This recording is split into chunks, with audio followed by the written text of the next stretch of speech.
Friends as well as जितने भी मेरे वीडियो को देख रहे हैं सबको मेरा नमस्कार। एंड आज बहुत अच्छा लग रहा है इसलिए बिकॉज दिल्ली के अंदर यदि देखा जाए तो केसेस काफ़ी ज़्यादा कोरोना के कम हो गए हैं और ये हमारे लिए सबसे बड़ी खुशखबरी है क्योंकि एज वेल एज खुशखबरी के साथ साथ थोड़ी ज़िंदगी बेहतर हो रही है लोगों का, वही बहुत अच्छी बात है। नाउ टुडे मैं कुछ चीज़ें आप लोग के लिए सौगात में लेके आया हूँ। आपके लिए दिल्ली सरकार ने एक बहुत बड़ा ऑफर लेके आया है। दिल्ली सरकार ने क्या लेके आया है आपके लिए, डीएसएसपी के अंदर वैकेंसी लेके आया है और वो भी बहुत कम वैकेंसी नहीं है, बहुत ज़्यादा वैकेंसी है और आप क्रैक कर सकते हो इसको, ठीक है। तो बिकॉज ऑफ दैट कि इसके अंदर अभी कोरोना काल चल रहा है, आप भी यू नो डैट, और उस कोरोना काल में बहुत ज़्यादा लोगों को नौकरी गई है, साथ में लोग अपने जो दिनचर्या है उसको भी, जो मिडिल क्लास की फैमिली है वो अपने लाइफ को भी सही से नहीं जी पा रहे। अब आपके सामने सुनहरा अवसर लेके आई है दिल्ली सरकार, साथ में कि आप एक अच्छी जॉब पा सकते हैं और जितने भी ग्रेजुएट टीचर्स है, that is the non graduate teachers है, एज वेल एज जो हमारे जो क्लर्क, जितनी भी वैकेंसीज है सब आई है। तो मैं आपको बताना चाहूँगा टोटल, ध्यान से सुनिएगा, टोटल 8000 वैकेंसी अप्रॉक्सीमेटली आई है। और ये दिल्ली सरकार जो लेके आई है, ऐसा नहीं है केवल दिल्ली के बच्चे इसको अप्लाई कर सकते हैं, ऑल ओवर पैन इंडिया इसके अप्लाई कर सकते हैं। हाँ, लेकिन कुछ कंडीशंस है इसके लिए। अंदर कंडीशंस क्या है मैं वो बाद में डिस्कशन करूंगा, लेकिन उससे पहले मैं चाहूँगा कि आपको पूरी वैकेंसीज के बारे में मैं समझा दूँ और वैकेंसीज के अंदर क्या क्या चीज़ें हुई है, वैकेंसीज में क्या क्या चीज़ें आई हैं, उसके बारे में मैं I want to discuss it, मैं करना चाहता हूँ, डिस्कशन करना चाहता हूँ। यदि मैं डीएसएसपी की बात करूँ तो डीएसएसपी का फुल फॉर्म होता है दिल्ली सब ordinate, that is the service board, ठीक है। दिल्ली सब ऑर्डिनेट सर्विस बोर्ड एक दिल्ली की ऑर्गेनाइजेशन है, दिल्ली गवर्नमेंट की ऑर्गेनाइजेशन है जो दिल्ली के अंदर जितने भी वैकेंसीज निकलती है, दिल्ली के अंदर जितने भी दैट इज द रिक्रूटमेंट्स होते हैं गवर्नमेंट के, ये इसी के थ्रू होते हैं। और कुछ अदर भी ऑर्गेनाइजेशन और अदर भी बोर्ड्स है जिसके through that is the recruitment होती है, लेकिन उसमें से जो मेन है recruitment boards that is the DSSB है, दैट इज द दिल्ली सब ऑर्डिनेट सर्विस बोर्ड, ठीक है। वो एक कमीशन बेस्ड है जिसके गवर्नमेंट क्या करती है, डिफरेंट सेक्टर के बंदों के लिए गवर्नमेंट हायर करती है। अब इसके अंदर देखा जाए तो जो नोटिफिकेशंस आई थी, उस नोटिफिकेशंस के अंदर यदि आप ध्यान से देखो तो जो नोटिफिकेशंस आई थी उसकी जो ओपनिंग ऑफ फॉर्म वो 25 मई 2021 इसकी ओपनिंग डेट थी। अब तो खैर 6-7 दिन 8 दिन 10 दिन निकल चुके हैं। आज की डेट में जो मैं वीडियो बना रहा हूँ दिस इज अप्रॉक्सीमेट आज है आपका that is 6th of that is the now the closing date of this exam 24th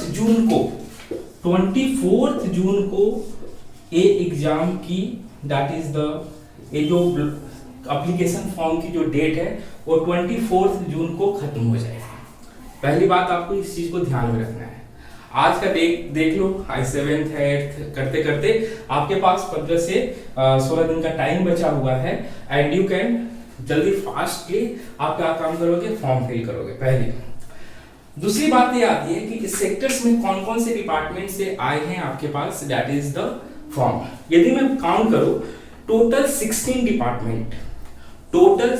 department है जिसके अंदर डिफरेंट एरियाज के वर्किंग एरियाज के निकले हैं फॉर्म। उसमें मैं बात करूं जो ग्रेजुएट टीचर है, पोस्ट ग्रेजुएट टीचर्स है, ट्रेन ग्रेजुएट टीचर्स है, उनके लिए एक अलग से सेक्शंस है, टीचिंग जॉब के लिए है जिसमें जो क्वालिफिकेशन है I know that this is हर एक डिपार्टमेंट में जो पीजीटी टीजीटी है उनके लिए सीटेट तो दैट इज द कंपलसरी है। और साथ में बीएड वगैरह और डीएलडी वगैरह तो कंपलसरी है। लेकिन उसके अलावा कुछ ऐसे वैकेंसीज है जो गवर्नमेंट ने दैट इज द बिना शर्त के रिक्रूट किया है। उसमें आपके एलडीसी लोअर डिवीजन क्लर्क के अंदर आते हैं। This is counsellor, head clerk और असिस्टेंट टीचर्स एंड पटवारी और डिफरेंट दैट इज टीचिंग है। टीचिंग में भी कुछ ऐसे टीचिंग जॉब है जिसके अंदर गवर्नमेंट ने क्या किया है, उसके अंदर कुछ बीएड को नहीं रखा है, कुछ नॉन बीएड वाले को भी रखा गया। ऐसा नहीं है कि सबके लिए ही कॉमन चीजें हैं। वो आपको मैं डिस्क्रिप्शंस में सारा लिंक अवेलेबल करा दूंगा। दूसरी चीज, इस टीचिंग जॉब के लिए डिफरेंट सेक्टर्स के different that is the vacancies है। इसमें that is the graduate teacher की बात करूँ तो हिंदी और that is the natural sciences and that is the math के लिए और सोशल साइंस के लिए बंगाली, इतने लैंग्वेज की टीचिंग जॉब्स निकली है। अब इसमें से जो असिस्टेंट टीचर्स है, प्राइमरी टीचर्स है, उनके लिए डिप्लोमा होनी बहुत जरूरी है। मतलब that is the compulsory conditions होती है। मैं वो भी चाहूंगा कि आपको हर एक जॉब के डिस्क्रिप्शंस बता दूं, उसके अंदर आपको फुलफिल आपको पता होनी चाहिए।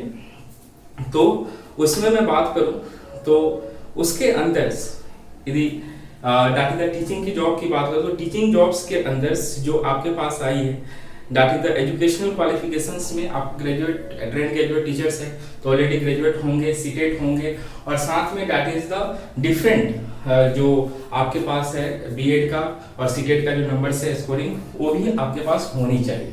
और इसमें जो एज का एक क्राइटेरिया, एज की भी क्राइटेरिया है, उसमें 32 ईयर्स, मैं जनरल की बात कर रहा हूँ, 32 इयर्स टीचिंग जॉब में मिनिमम जो है वो मैक्सिमम 32 इयर्स है। But some there is a relaxation in the case of the SC ST and OBC.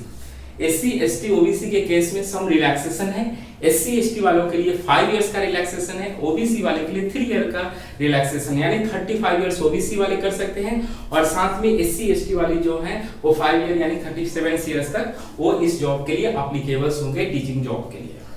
Now यदि बात करते हैं जो डिफरेंट सेक्टर्स है, जैसे मैं मान लो जो नॉन टीचिंग जॉब्स के लिए जैसे लोअर डिवीजन क्लर्क है, उसके लिए जो मिनिमम क्वालिफिकेशन चाहिए उसमें दैट इज द मैट्रिकुलेशन होना चाहिए, क्लास 10th होनी चाहिए। क्लास उसके लिए यदि क्लास 10th है और एज पर रूल्स जो उनकी जो दैट इज द एज होनी चाहिए 18 इयर्स मिनिमम होनी चाहिए और मैक्सिमम 27 इयर्स। लेकिन इसमें भी क्या है, दैट इज द रिलैक्सेशन है एससी एसटी एंड ओबीसी वालों के लिए। ठीक है, अब ये तो बात हो गई दैट इज द डिफरेंट तरह के सेक्टर्स है। ये जो टोटल वैकेंसीज है ये अप्रोक्सीमेटली सारे डिवीजन को मिला के दैट इज द आपके teaching jobs, non teaching jobs, that is the clerk, पटवारी, सबको मिला के अप्रोक्सीमेटली 8000 टोटल वैकेंसीज है। ठीक है, आप जिसके लिए हो, जरूरी नहीं है कि आप केवल एक फॉर्म को ही अप्लाई कर सकते हैं, multiple forms you can apply. According to that you have to giving the you have to आपको एग्जाम देना पड़ेगा। अब इसके अंदर मैं दो चीज की बात करने जा रहा हूं, दैट इज द इसका प्रक्रिया क्या है, इसका मोड ऑफ सिलेक्शन क्या है। गवर्नमेंट ऐसे तो बुलाएगी नहीं कि भाई सब चले आओ। दिल्ली के अंदर से अप्रोक्सीमेटली 7 से 8 लाख बंदे हैं, बच्चे हैं जो इस चीज के लिए एप्लीकेबल्स होंगे और इस चीज के लिए दैट इज द अप्लाई करेंगे। अब 7 to 8 लाख बच्चे में से 8000 बच्चे को सिलेक्शन लेना है तो गवर्नमेंट कुछ ना कुछ इस चीज को एक आपको ब्रेकर तो लगाएगी, वो एंट्रेंस एग्जाम है। इसमें से जितने भी exam that is the boards, that is the इसके जो रिक्रूटमेंट होने वाले हैं, ऑल द रिजल्ट एक सीढ़ी है उसको आपको पार करके जाना है, that is the entrance exam. Entrance exam निकालेंगे तभी आप आगे जा पाएंगे, वरना वहीं पे रुक जाएंगे। ठीक है, तो यदि ये वीडियो अच्छी लग रही है तो आप लाइक कीजिए, सब्सक्राइब भी कीजिए और शेयर भी कीजिए कि सो दैट जो इस चीज के लिए एप्लीकेबल होंगे उनको नहीं पता होगा वही जानेंगे। कम से कम एक को तो जॉब मिल जाएगी और एक जॉब मिलेगी तो कितनी फैमिली खुश होगी आपको पता होगा। ठीक है, तो that is the most important. तो यदि आपको अच्छी लग रही है वीडियो, लाइक कीजिए, सब्सक्राइब कीजिए और शेयर कीजिए। जितनी ज़्यादा शेयर करेंगे उतने लोगों के पास पहुंचेगी। हो सकता है किसी घर में एक जो उस जॉब के काबिल था लेकिन कारणवश जॉब नहीं ले पाया, शायद उनको एक जॉब मिल जाएगी। ठीक है, नाउ तो पहली बात तो ये है कि लास्ट डेट क्या है, 24 जून। जितने भी सुन रहे हैं मेरे बच्चे, जितने भी मेरे स्टूडेंट भी रह चुके हैं डीएसएसबी के अंदर, चाहे एसएससी के वगैरह जितने भी पार्टीशन के हैं, वो सब सुन रहे हैं। Please 24 June is the last date for the this recruitments. 8000 जो गवर्नमेंट वैकेंसीज निकाली है वो लास्ट डेट है, दैट इज द 24 जून। अब बात करते हैं इसके पेपर का मॉड्यूल। जो पेपर होगा, पेपर का अभी डेट डिसाइडेड नहीं है कि पेपर जुलाई में होगा, अगस्त में होगा, क्या होगा। जैसे कोई डेट आती है डीएसएसबी की, मैं आपको इन्फॉर्म कर दूंगा। उसके अंदर आपको जो भी डेट्स होंगे वो आप क्या करेंगे, उसके अकॉर्डिंग आप तैयारी करेंगे। लेकिन तैयारी आपको शुरुआत से करनी है। जब तक आप शुरुआत से नहीं करोगे 8000 में कहां से आ पाओगे। तो आपको शुरुआत करनी है शुरू से, ठीक है। जो बच्चे इसको नहीं जानते हैं, जो बच्चे को थोड़ा एक और एप्पल भी नहीं आता है कि मैं सर इसके एग्जाम कैसे पास आउट करूंगा, तो आप इस वीडियो में बने रहो। I am going to help you. मैं आपको हेल्प करने जा रहा हूं और आपको एक एक चीज समझाऊंगा, इसको ब्रेक कैसे करते हैं, इसको ब्रेक कैसे करते हैं। तो so now the question is that कि ये सारी चीजें क्या है, आपके एग्जाम के एसेंशियल चीज थी जो मैंने बता दी। अब बात करते हैं, आपको समझ में आ गई होगी टीचिंग जॉब के लिए मिनिमम जो क्वालिफिकेशन होनी चाहिए वो क्या होनी चाहिए। मोस्ट ऑफ द केसेस में बीएड, सीटेट और डीएलडी वगैरह डिप्लोमा होनी चाहिए। और साथ में मैक्सिमम एज है 32 इयर्स फॉर द जनरल। लेकिन साथ में कोई एससी, एसटी, ओबीसी है उसके साथ रिलैक्सेशन गवर्नमेंट देती है 3 years for OBC and SC, ST के लिए क्या देती है 5 ईयर का, दैट इज द उनको रिलैक्सेशन देती है। साथ में नॉन टीचिंग जॉब है, एलडीसी है, लोअर डिवीजन क्लर्क वगैरह है, पटवारी है, चाहे असिस्टेंट टीचर्स है, प्राइवेट टीचर्स है, उनके लिए कोई कंपल्सरी नहीं है। उनके पास कोई डिप्लोमा डिग्री हो या क्लास 10th, क्लास 12th के बच्चे भी इसको अप्लाई कर सकते हैं। लोअर डिवीजन क्लर्क में उनको कंप्यूटर की नॉलेज है, उनको थोड़ी बहुत हर चीज की नॉलेज है, ही कैन और सी can apply this and gate A job, government job. लेकिन एक चीज आपको पता होनी चाहिए, इसमें से कुछ ऐसे जॉब है जो गवर्नमेंट है वो कॉन्ट्रैक्ट बेसिस पे ले रखी है। तो जब भी आप फॉर्म भरने के लिए, फिल करने के लिए जाए, तो आपको एक चीज पता होनी चाहिए कि कौन सी जॉब क्या है, कॉन्ट्रैक्ट बेसिस पे है, 7 इयर्स की है, 6 ईयर की है, 10 इयर्स की है। यदि आपको कोई भी फॉर्म भरने में दिक्कत आती है, यदि आपको कोई भी फॉर्म भरने में दिक्कत आती है, तो मैं आप that is the description box में खैर मैं सब चीज का लिंक दे दूंगा, आप फॉर्म का भी लिंक दे दूंगा कि कौन सी फॉर्म कहां से मिलेगी, डायरेक्ट ऑनलाइन कैसे करेंगे, सब कुछ मैं लिंक डिस्क्रिप्शन में दे दूंगा। लेकिन आपको कोई भी फॉर्म में दिक्कत आती है तो कमेंट बॉक्स में आप उसको लिखो कि सर मेरे को ये प्रॉब्लम्स आ रही है, इसका मैं कैसे सोल्यूशन करूं, ठीक है। टाइम नहीं है और आप याद रखना है इसमें एक थोड़ी सी ओबीसी को लेके, एससी एसटी को लेके थोड़ा सा पेचीदा है केस, क्योंकि ओबीसी, दिल्ली की जो ओबीसी होती है वो 1993 का 93 का एक मांगा गया है ओबीसी का सर्टिफिकेट। तो सो आप इस चीज का ध्यान में रखेंगे, कोई भी फॉर्म भरने से पहले आप अपनी डॉक्यूमेंटेशन का कंप्लीशन करेंगे कि आपकी कौन सी डॉक्यूमेंट आपके पास है या नहीं है। यदि नहीं है तो उसका कैसे हम फॉर्म गवर्नमेंट के थ्रू कैसे बनवाएंगे, गवर्नमेंट के सामने एक लेटर लिखेंगे, क्या करेंगे वो प्रोसीजर। आपको किसी भी तरह का दिक्कत आती है, फॉर्म भरने में प्रॉब्लम्स हो रही है, आप मुझे कमेंट में लिखो, मैं I am going to help you. मुझसे जितना बन पाएगा मैं हेल्प करूंगा। किसी को एससी, एसटी, ओबी वगैरह से का आपको दिक्कत आ रही है, फॉर्म कैसे फिलअप होते हैं, क्या होते हैं, उसके लिए भी मैं हेल्प करूंगा। मैं अपने स्टाफ को बोलूंगा, वो आप लोग की मदद करेंगे, ठीक है। Now the question is that कि इस पेपर का मॉड्यूलेशन क्या होगा। देखो ये जो पेपर है ना, इसको 2 टायर में लेती है गवर्नमेंट पेपर। एक आती है जो नॉन टीचिंग स्टाफ है और एक टीचिंग स्टाफ है। जो नॉन टीचिंग स्टाफ को या टीचिंग स्टाफ को, दोनों के लिए अलग अलग क्राइटेरिया है। जो टीचिंग स्टाफ है उनको जनरल पेपर के साथ साथ उनका स्पेसिफिकेशन पेपर भी देना होता है। जैसे लेट सपोज एग्जांपल, किसी कोई संस्कृत का टीचर है, कोई हिंदी का टीचर है, मान लो हिंदी का टीचर है, तो वो हिंदी के लिए एक तो कॉमन एग्जाम देंगे ही देंगे, और उसके साथ उनको स्पेसिफिकेशन ऑफ अपने हिंदी में भी मास्टरी तो कर रखा है ना उन्होंने, तो हिंदी का भी एक पेपर अलग से देंगे। This is the specification exam, second tyre का एग्जाम होगा। ये पेपर टोटल 200 मार्क्स का होगा। टोटल कितने मार्क्स का होगा? This paper will be 200 marks. इस 200 मार्क्स पेपर्स के अंदर आपके टोटल 5 पार्ट में डिवाइड किए गए हैं। इसमें जनरल एप्टीट्यूड्स, ठीक है, आपको इसके अंदर से आपको रखा गया है that is the general awareness, general intelligence and reasoning ability, second हो गई। थर्ड हो गई arithmetic and numerical ability, fourth हो गई Hindi language and fifth is the English language. ये टोटल 5 कैटेगरी के अंदर एग्जाम का पैटर्न रखा गया है। इसमें से हर एक जो है वो 20 मार्क्स कैरी करने वाला है। हर एक क्या करने वाला है? 20 मार्क्स कैरी करने वाला है। तो आप डरो मत, आप डरो मत, I am going to help you. Every question पे मैं अटैक करना सिखा दूंगा। ये मैथमेटिक्स कोई भारी नहीं है, ये रीजनिंग कोई भारी नहीं है, ये एबिलिटी कोई भारी नहीं है, जनरल इंटेलिजेंस और अवेयरनेस कोई भारी नहीं है, एक चुटकी का खेल है। बस आपको वीडियो में बने रहो और सीखोगे। मैं एक एग्जांपल भी लेके सिखाने वाला हूँ आपको मैथमेटिक्स कहाँ से पकड़ना है, आपको एबिलिटी टेस्ट कहाँ से करनी है, आपको इंटेलिजेंस कैसे पकड़नी है। So I am giving a trick to how to attack that questions, how to attack that question, everything मैं आपको दूंगा। और साथ में हिंदी और इंग्लिश की जो है उस चीज के लिए मैं आपको कोई लिंक दूंगा जहां पे आप जाके उस चीज को अपनी बेस बनाना स्टार्ट करेंगे, ठीक है। तो आपको क्या काम करना है कि इन जितने भी पार्ट है, general awareness, general intelligence and that is called the reasoning ability, यानी you can say reasoning, and third is that is the mathematics, and fourth is the Hindi language, and fifth one that is called the English language, ठीक है। अब general awareness के अंदर आपको science आएगी, science के अंदर क्या होगा और थोड़ी आपकी करंट अफेयर्स की चीजें आएंगी। साइंस में जैसे लेट सपोज एग्जांपल कि लास्ट ईयर की पेपर आया था कि फिलेरिया किससे होता है, ठीक है, फिलेरियासिस किससे होती है, टाइफाइड किससे होती है, जब जॉन्डिस होती है तो उसमें कौन सी प्रॉब्लम होती है। तो ये सब छोटे मोटे जो क्वेश्चंस होते हैं वो आते हैं जो कि क्लास 9 10 बेस्ड होते हैं। उस 9 10 की यदि आपको स्पेसिफिक टॉपिक्स आपकी पता है तो आप आसानी से इस 20 क्वेश्चन को चुटकी में कर लेंगे। मैथमेटिक्स में कुछ मैथमेटिक्स का जो पोर्शंस होता है वो एक सब्जेक्ट स्पेसिफिक होता है, मतलब ऐसा नहीं है कि पूरी मैथमेटिक्स पूछ दी जाएगी।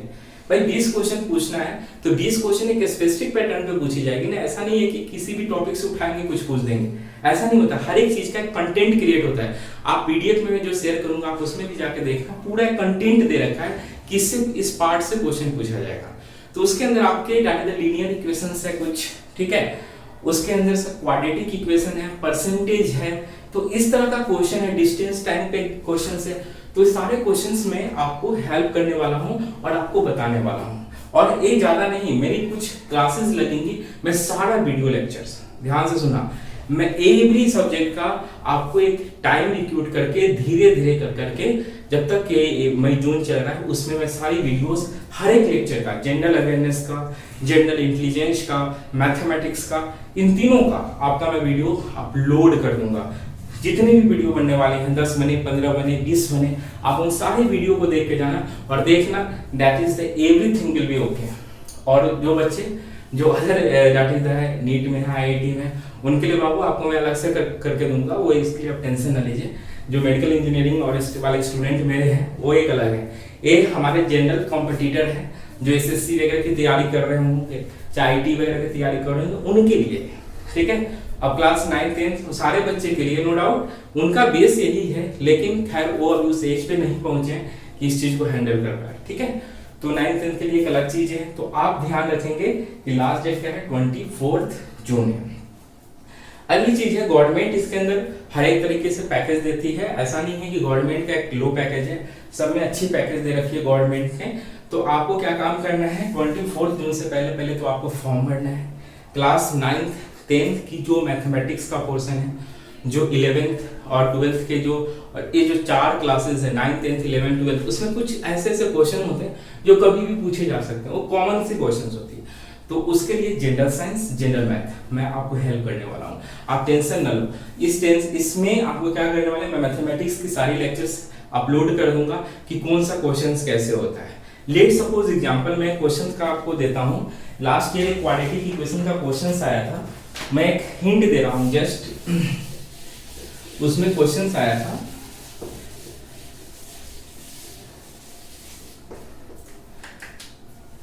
x plus 8 is equal to, you can write this is the 15 upon x।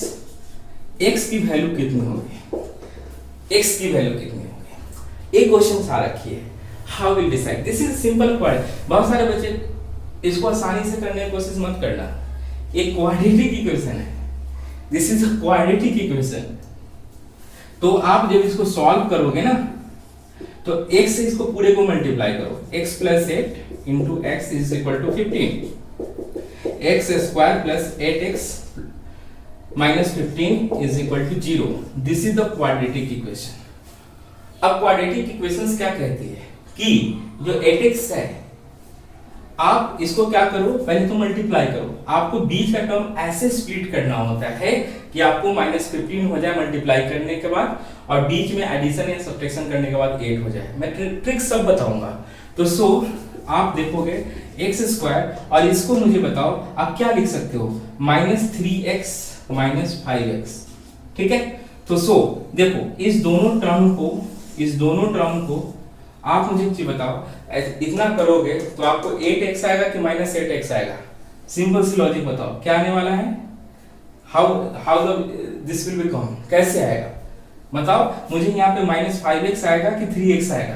तो ऐसे क्वेश्चंस बनते हैं जिसमें आपको स्प्लिट करना होता है। ये गलत है, दिस इज रॉन्ग, क्योंकि आप इसको माइनस माइनस करोगे तो ये कितना होगा, -8x, लेकिन हमें चाहिए कितना, +8x। तो आप यहाँ, मैं क्वेश्चन अभी सॉल्व नहीं करने वाला, आप करना। मैं आपको इस सारी वीडियो में सिखाऊंगा, बहुत सारे बच्चे इसको करने की कोशिश करेंगे। How will do you? तो सिंपल सा, दिस इज रॉन्ग। यहाँ पे कितना डालेंगे कि आपको 8x +8x आना चाहिए, इसके पीछे कौन सा साइन है, प्लस साइन है, तो आपको +8x आना चाहिए। लेकिन यहाँ पे -x माइनस करोगे तो क्या आएगा, -8x आएगा, जो कि गलत है। तो so how will you do, कैसे करोगे? तो इन सारी चीजों को मैं आपको मैथमेटिक्स के फॉर्म में कराने वाला हूं, और आपको क्वाड्रेटिक इक्वेशंस, लीनियर इक्वेशंस जितने भी होते हैं वो सब क्या है, आई एम गोइंग टू आपको मैं दूंगा, और आप पेपर्स में वैसे करेंगे, and then you will solve and will move. आज की डेट में वीडियो इतना ही था। यदि आपको ये चीज समझ में आई है, भूलना मत, फॉर्म भर दो, आपकी जिंदगी में लिखी होगी एग्जाम, आप अच्छे से देना, और दैट इज द सिलेक्शन लेना, और सिलेक्शन लेने के बाद जब मिलना होगा तो मिल लेना। थैंक यू बच्चे, थैंक यू। लाइक भी कर देना, सब्सक्राइब भी कर देना, and share. Thank you. Okay.